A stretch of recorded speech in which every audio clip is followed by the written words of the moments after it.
Welcome back to this video. The very first thing you want to do is to go ahead and open up your phone settings. I'm going to click on settings right here. Click on settings. Next thing you need to do is to scroll down until you get to Google. Click on Google right here.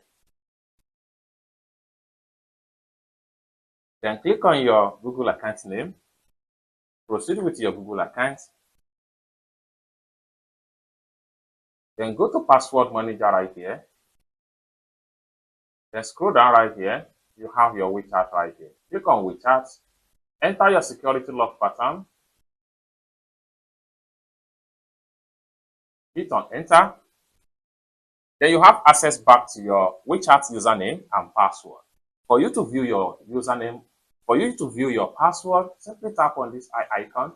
Then your password will be revealed right here. It's that simple. For more tutorial tips and tricks like this, consider to subscribe. Thank you so much for watching, and I hope to see you in my next video.